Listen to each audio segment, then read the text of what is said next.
Good afternoon, and actually, it's morning still. It's 10:30. I consider that morning.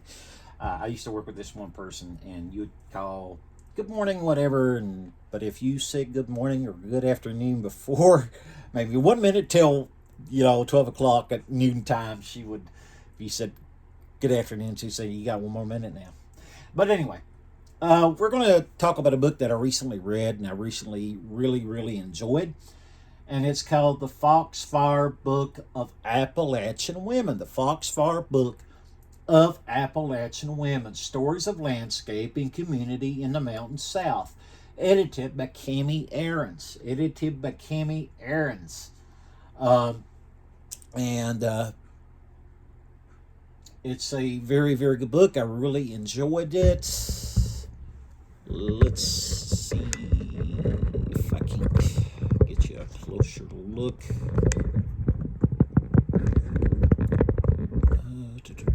Without shaking the camera too much.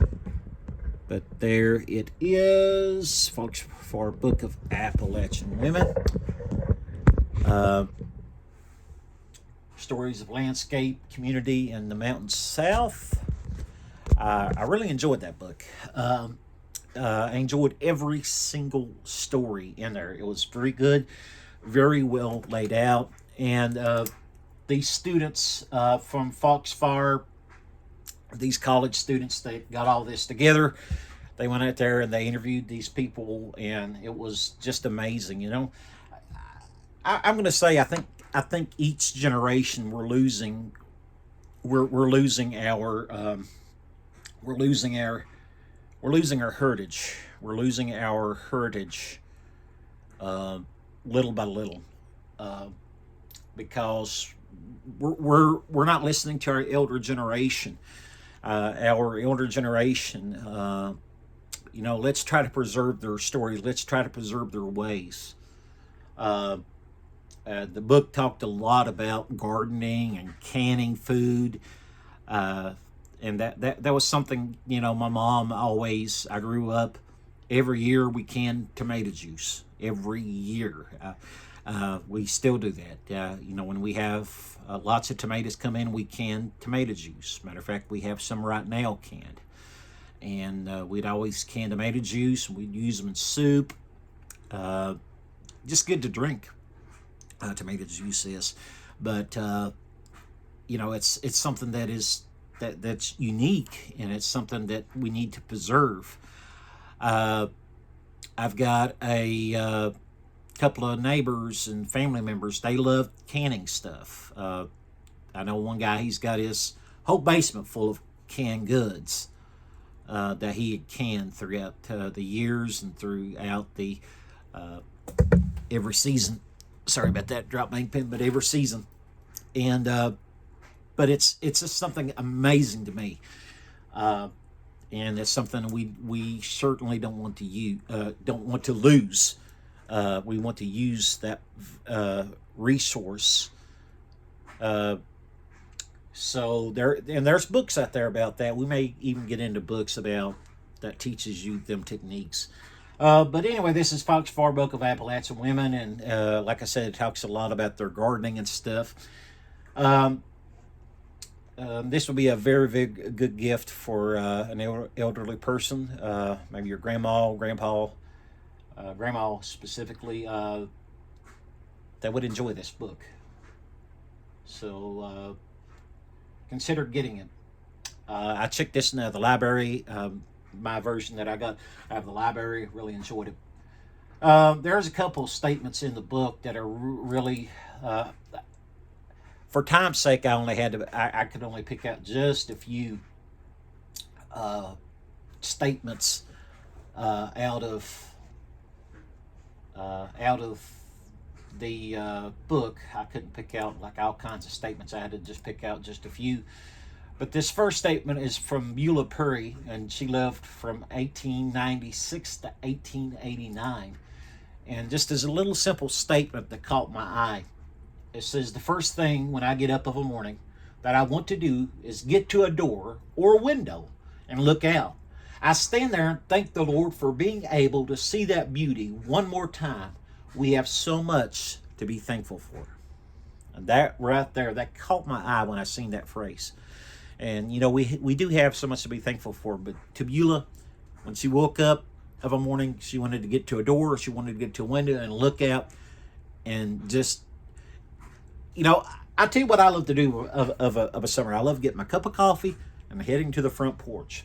And I know where my mom is usually sitting. My mom, when she gets up to the front porch, she'd be sitting out there usually in her rocking chair and taking in the morning sounds and enjoying the freshness of the morning air. And it is that, just the freshness of the morning air. It's just amazing.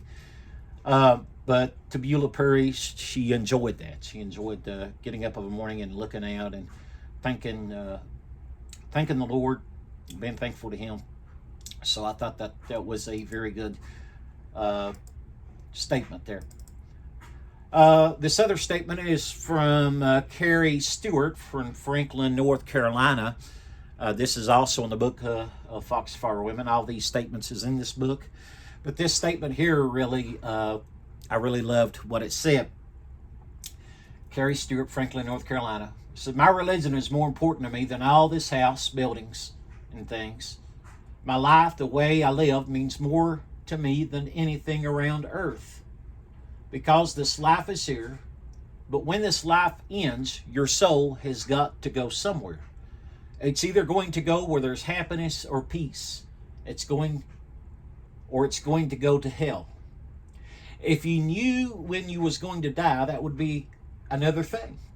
But you don't know. Only God knows that. That's why the Psalm says to prepare yourself and also be ready.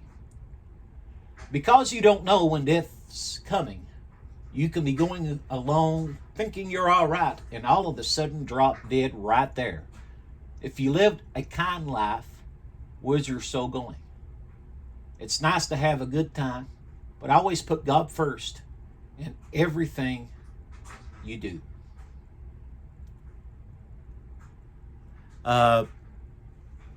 So it's important to Carrie Stewart from Franklin, North Carolina, to always put God first and everything you do. And that's a very good statement right there. And that's what I pray that I always do, is I put God first. But about every story in there, I noticed there's a theme that just goes over and over and over and over. They talk about their gardening. They talk about raising the garden. They talk about preserving their food. And they also talk about their faith in God. Their faith in God. That played a very, very strong role in every single one of them, just about that I read. Here's another one from Angelina I know I'm probably pronouncing this wrong, but this statement is from Angelina Delsprit Davis. Angelina Davis. And she says, "For me, religion is the way to live your life. It doesn't do any good if you're Catholic or a Baptist or whatever. If you're rotten, it's your everyday life to me. That's what religion is. To live a good, clean clean, fear of God life. A good, clean, fear of God life." And this book, like I said, the theme pretty much goes on. It talks about their hardships, about them raising food, preserving the food, working in the gardens, and also their faith in God. It seems like every story there, it plays a very important role. I mean, when you go back and you study in ancestry, and I love doing genealogy. Genealogy is probably one of my favorite pastimes to do. And when you go and you study the pastimes, there's one thing that I've noticed in my family that's been handed down from generation to generation, and some of the Bibles are still out there, but it's the Bibles, okay? And it's been handed down from generation to generation. Even maybe when your ancestor may not live a godly life, I've noticed they still got the Bible passed down to them, and they still hung on to that Bible and still preserved it. but that's where I get a lot of my birth records and death dates is in the Bible, is in their Bibles where they had written down. But the Bibles is something that's been passed on from generation to generation, and but it just goes to show you that religion played a very important role in our ancestors' life. But I want to say that if I had to rate this book from on a scale of 1 to 10, I give this book a 10. I really will give this book a 10, and it's a very good book. Again, it's the Fox Fire Book of Appalachian Women: Stories of Landscape Community in the Mountain South, edited by Cami Ahrens. Now that I've talked about the book, I want to talk about they do have a museum, a Fox Fire Museum. Where I first started the Fox Fire series is from my aunt Beulah Ashley. She was a reader, and she is one of the people that instilled a love for reading in my life. The Fox Fire Museum is in Georgia. Hold on here. It's located at 98 Fox Fire Lane, Mountain City, Georgia, is where it's located. 30562 is the address there, and it's located, like I said, in Mountain City, Georgia. I have all kinds of exhibits and things there, and their museum website is www.foxfire.org. I might have said too many W's there, but anyway, www.foxfire.org. It says here, visit the Fox Fire Museum, situated on 8 acres of mountainside next to the Black Rock Mountain State Park. The Fox Fire Museum is family-friendly outdoor village with over 20 historic log buildings, each filled with artifacts representative of life in the mountains from 1820 to 1940. Less than 2 hours drive from Atlanta, Asheville, Greenville, and Knoxville. Fox Fire is the perfect family destination for a day trip out of the city. Learn what to expect on your visit here. The museum is also home of the Fox Fire Archive, consisting of over 50 years of oral history, interviews, images, video, and the facility is open to researchers by request. Please contact us for more information. But you could go there and to Foxfire, www.foxfire.org, and learn more about that. According to their website, Todd Faircloth is executive director. Todd Faircloth grew up in Warner Robins, Georgia, and attended Georgia College and State University, where he received his degree in marketing. Over the next 2 decades, he worked for Georgia Farm Bureau Federation and the Statesboro as a district federation manager. In this role, Todd worked with local farmers, agribusinesses, partners, and office staff in 17 counties that he served. Additionally, he acted as a liaison between county and state leadership.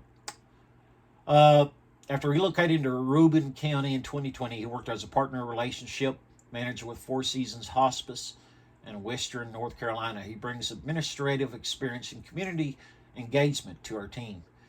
As executive director, Todd works with the organization staff, governing board, community board, and regional partners to develop and expand the reach of Fox Fire's programs. Todd's love of Fox Fire values and history was instilled at an early age by his grandparents, who routinely brought him to visit this area when he was a child. He enjoys relaxing by the river, music, and cool mountain air. Sound like my type of fella right there. But anyway, he's the executive director.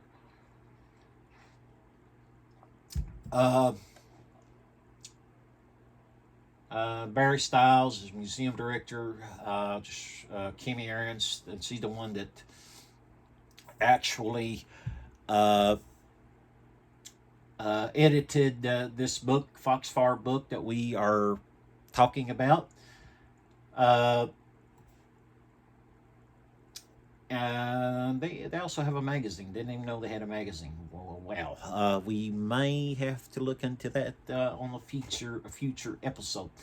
But and they do have a podcast. Oh wow! Let's get into this here. Let's read this. Cami Ahrens, she's the curator and director of education. Cami is responsible for curating artifacts, developing exhibits, and managing educational programming at the Foxfire Museum. She hosts and produces the organization's podcast, It Still Lives. It Still Lives. That's their podcast, It Still Lives. Cami also serves as executive director for the Foxfire magazine. So they do have a magazine, and oversees the organization's hallmark leadership program for local high school students.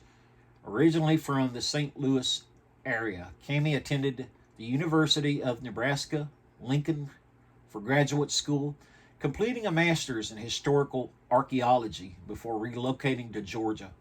On the weekends, you can find Cami rock climbing, hiking in the mountains with her husband and 2 golden retrievers.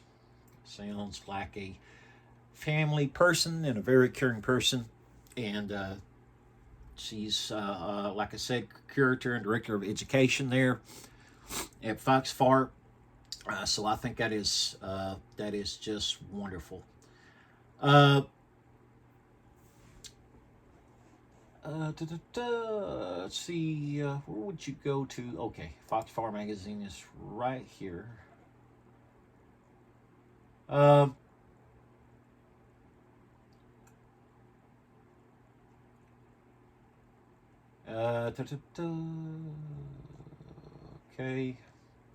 trying to figure out where would you register to get the Foxfire magazine.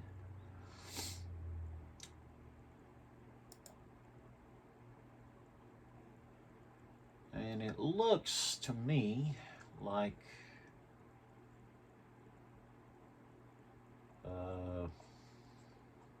let's see here.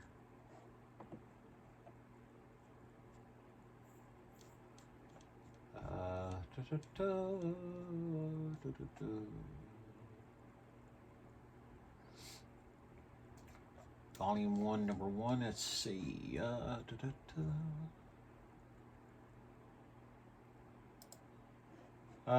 We wanted to know where to get the magazine at. We may have Kimmy Ahrens. We'll have to get her on our podcast for y'all to talk about that, because I'm interested in that magazine now.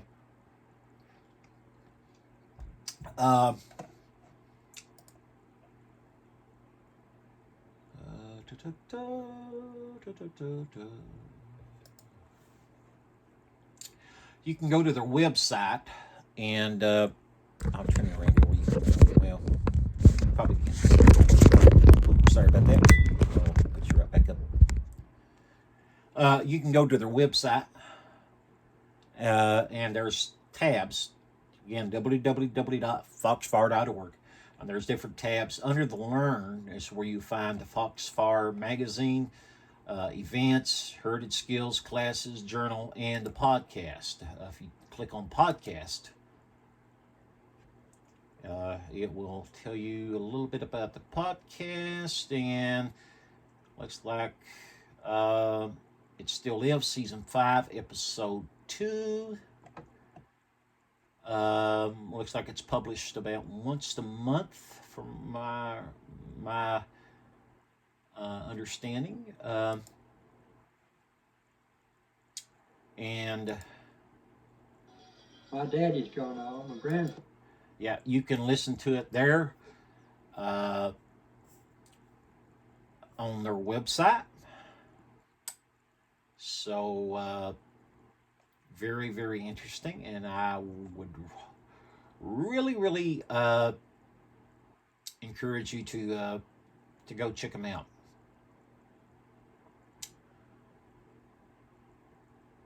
Uh,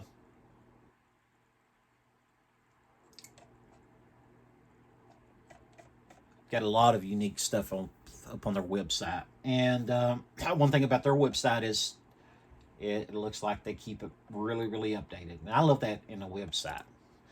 Well, anyway, I hope you enjoyed the book review, Foxfire uh, book. Go to your if you go to your local library. More than likely, they already have it, or you can get it on interlibrary loan. That is a very unique blessing within itself. That's the Foxfire Book of Appalachian Women, Stories of Landscaping Community in the Mountain South, edited by Cami Ahrens. We just talked about Cami Ahrens in there just a while ago. But get the book, enjoy the book, because it is very unique. And like I said, it just brings back so many memories, because my loved ones, a lot of them's passing on, and they've passed on a lot of their information of how they canned stuff and how the times were back then. More importantly, their faith in God. They passed on their faith in God. And you can see from the stories in that book there, their faith in God played a major role. Anyway, God bless you all. Hope you all have a most wonderful day. Get out and enjoy this spring-like weather here in a bit. And we'll see you next time.